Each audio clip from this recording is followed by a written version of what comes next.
मनुष्य जीवन परमात्मा के द्वारा प्रदत्त अनमोल उपहार है।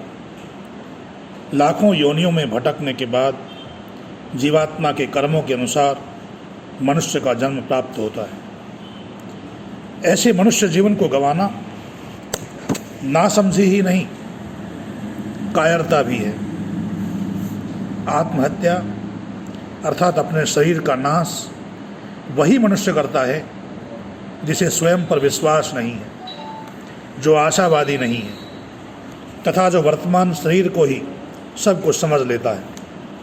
आत्मा, परमात्मा और पुनर्जन्म में जो विश्वास करता है, ऐसा व्यक्ति कभी भी आत्मघात नहीं करता।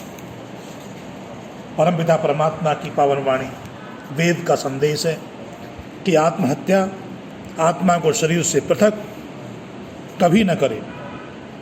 जीवन है तो सुख आएंगे और दुख भी आएंगे। महान योगेश्वर भगवान श्री कृष्ण कहते हैं कि सुख में जो फूल कुप्पा नहीं होता तथा दुख में जो व्यक्ति विचलित नहीं होता, वही व्यक्ति सच्चे अर्थों में मनुष्य कहलाने का अधिकारी है। हमारे धर्म ग्रंथों में स्पष्ट संदेश दिया गया है कि घोर से घोर संकट के पहाड़ टूट पड़े, आपत्तियों की आक्रमण हों, परंतु किसी भी परिस्थिति में भूल कर भी धैर्य खोकर आत्मघात रूपी अधर्म का काम करने का विचार भी नहीं करना चाहिए। कष्टों से छुटकारा हो सकता है, दुख आते हैं तो चले भी जाते हैं, परंतु जो आत्मघात के काम करता है वह इस लोक में और परलोक में कठोर दंड पाता है। उसके बचने का कोई उपाय नहीं है। इसलिए भगवान कहते हैं गीता में, उद्धरेत आत्मना आत्मानम नात्मानम अवसादेत, आत्मा एव ही आत्मनो बंधु आत्मैव आत्मनो। गीता, अपनी आत्मा के द्वारा ही अपनी आत्मा का उद्धार करो, अपनी आत्मा को अधोगति में न पहुंचाओ। यह आत्मा स्वयं ही अपना मित्र है और स्वयं ही अपना शत्रु है। ऐसा कहते हैं कि व्यक्ति अन्य कोई रास्ता न पाकर बहुत अकेला पड़कर दुखी होकर अवसाद में आकर आत्महत्या करता है। ये भी ना समझिए। सुख और दुख दोनों स्थितियों से गुजरने का नाम ही जीवन है। जिस तरह जीवन में खुशियों की आंचल में सुख पलता है, वहीं गमी की आंधियां दुखों की ओर ले जाती हैं। संसार में जहाँ फलदार वृक्ष होते हैं, वहीं झाड़ झंखाड़ भी होते हैं। सुंदर सुगंधित पुष्प खिलते हैं तो तीखे कांटे भी साथ ही उगते हैं। रसीले फल आनंद देते हैं तथा फूलों की सुंदरता और सुगंध भी अच्छी लगती है। साथ ही झाड़ झंखाड़ और कांटों से भी सामना होता है। ये स्थिति प्रत्येक मनुष्य के साथ है। जो व्यक्ति इन परिस्थितियों में अपना संयम नहीं खोता है, वह अपना जीवन सुख से व्यतीत करता है। जीवन में खुशियाँ सरलता से नहीं मिलती, अपितु संघर्ष के बाद उन्हें प्राप्त किया जाता है। सुख को प्राप्त करने के लिए आवश्यक है सकारात्मक सोच, पॉजिटिव थिंकिंग। यदि हमारी सोच सकारात्मक होगी तो हम उसी तरह से सोचेंगे और वही कार्य करेंगे तब उसमें सफलता मिलेगी। लेकिन यदि हम नकारात्मक सोचेंगे तब हमें निराशा ही प्राप्त होगी। एक व्यक्ति जो ये सोचता है कि उसे किसी विशेष क्षेत्र में करियर बनाना है, यदि वह अपने आत्मविश्वास और लगन के साथ मेहनत करे तो वह अवश्य इच्छित परिणाम पा सकता है और अपने भविष्य को उज्जवल बना सकता है। यदि वही व्यक्ति सोचे कि नहीं, मैं कुछ नहीं कर सकता या मुझसे कुछ नहीं होगा, तो वह निराशा के घेरे में रहकर अपने भविष्य को तलाशता रहेगा और हमेशा ही दुखों में डूबा रहेगा। इसके अतिरिक्त शुद्ध विचार हमारे मन को शांति पहुंचाते हैं, जो कि सुख का आधार है। दुख चाहे किसी भी तरह का हो, वह हमेशा निराशा ही देता है। जो व्यक्ति अपने आप पर संयम रखकर विपरीत परिस्थितियों का सामना करते हैं, सचमुच विजय उन्हीं की होती है। यदि कोई व्यक्ति किसी कार्य में असफल रहता है तो उसे निराश होने के बजाय और अधिक मेहनत व लगन के साथ काम करना चाहिए। रस्सी आवत जाते सिल पर पड़त निशान, अर्थात रस्सी को बार बार कुएं से अंदर व बाहर खींचने से पत्थर पर भी निशान पड़ जाते हैं।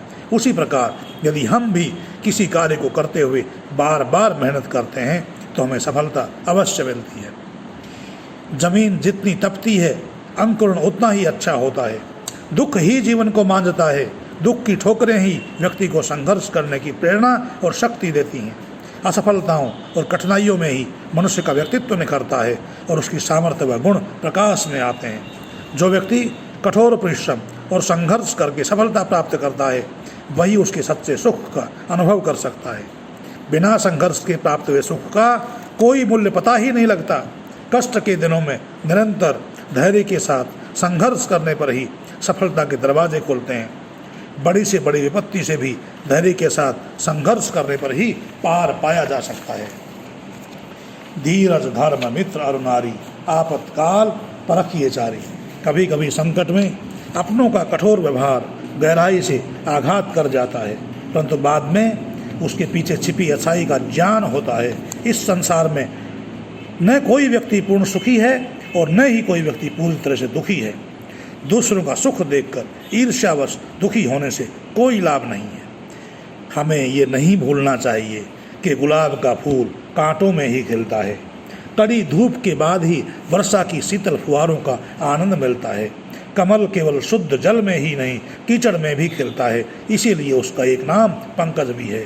सोना आग में तपकर ही निखरता है। इस संसार में ऐसा कोई भी नहीं है जिसे कभी संकट का सामना न करना पड़ा हो। लोकोत्तर महापुरुष योगेश्वर महान वेदज्ञानी भगवान श्री कृष्ण को जन्म लेते ही अपनी माँ से अपने पिता से बिछुड़ना पड़ा था। मर्यादा पुरुषोत्तम भगवान श्री राम को माँ कैकेयी के आदेश पर 14 वर्षों के लिए वन जाना पड़ा था। यदि भगवान श्री राम वन नहीं जाते तो आज हम उस राम कथा से वंचित रह जाते जो हमें प्रेम, दया, त्याग, वीरता, शील, विनय के साथ मातृधर्म, पितृधर्म और भ्रातृधर्म का संदेश देती है। आज के विज्ञान को ही देखो। आज के विज्ञान की उपलब्धियों के पीछे वैज्ञानिकों की अनेक असफलताओं की कहानियाँ भी छिपी हैं। उन्हीं असफलताओं में से होकर उन्हें सफलता का मार्ग मिला है और उन्होंने मानवता को नई उपलब्धियों का उपहार दिया है। सच तो यह है कि काली रात के आंचल में ही सितारे चिटकते हैं और उसी की गोद में उजला दिवस जन्म लेता है। अतः निराशा और अवसाद के क्षणों में हताश होकर हाथ पर हाथ रखकर बैठना नहीं चाहिए, अपितु आशा का दीप जलाकर साहस की डोर थामकर दुख की लहरों से संघर्ष करके पार जाने का प्रयत्न करना चाहिए। दुख से लड़कर विजय को प्राप्त करना ही जीवन है। जिसके जीवन में संघर्ष नहीं है वह जीवन एक बिन पतवार की नाव की तरह है, जिसका कोई किनारा नहीं होता, अर्थात जिसकी कोई मंजिल नहीं होती। संघर्ष हमें जीने का रास्ता सिखाते हैं, संघर्ष हमें जीने का तरीका सिखाते हैं। जो व्यक्ति जितना अधिक संघर्ष करता है उसका जीवन उतना ही अधिक निखरा हुआ होता है। सुख और दुख के खेल में जीवन की गाड़ी चलती है, जिसके सुख और दुख दोनों ही पहिए हैं। यदि इन दोनों पहियों में से एक पहिया भी न हो तो जीवन की गाड़ी नहीं चलती है। जिस प्रकार किसी गाड़ी को चलाने के लिए दोनों पहियों की आवश्यकता होती है, उसी प्रकार जीवन की गाड़ी को चलाने के लिए भी सुख और दुख दोनों ही महत्वपूर्ण हैं। कुछ लोग दुख में जल्दी ही विचलित हो जाते हैं और अपना वे मानसिक संतुलन खो देते हैं। आज की पीढ़ी के युवा अधिक कठिनाई का सामना करने में असमर्थ होते हैं और जीवन को बोझ समझने लगते हैं, जिससे वे खुशहाल जीवन की बजाय एक कूप मंडूक की तरह जीवन बिताते हैं, जो सर्वथा अनुचित है। जिस प्रकार नदी का काम निरंतर बहते रहना है, उसी प्रकार जीवन को निरंतर चलते रहना है। जिस प्रकार नदी में पानी का ठहराव वहाँ पर गंदगी उत्पन्न कर देता है, उसी प्रकार जीवन में ठहराव हमें नीरसता की ओर ले जाता है। मनुष्य जीवन बहुत महत्वपूर्ण है। अच्छे ढंग से खुशहाल होकर जीना चाहिए, अच्छे ढंग से ऐसे जीवन को खुशहाल बनाना चाहिए। आत्मघात जैसा कदम कभी भी उठाने का प्रयास भी नहीं करना चाहिए, उठाने का सोचना भी नहीं चाहिए। तो आपको वीडियो अच्छा लगा होगा। आप सभी से निवेदन है कि इस चैनल को सब्सक्राइब कर दें, ताकि नए नए वीडियो ज्ञानवर्धक बातें आपको प्राप्त होती रहें। इति ओम शम। जय भारत।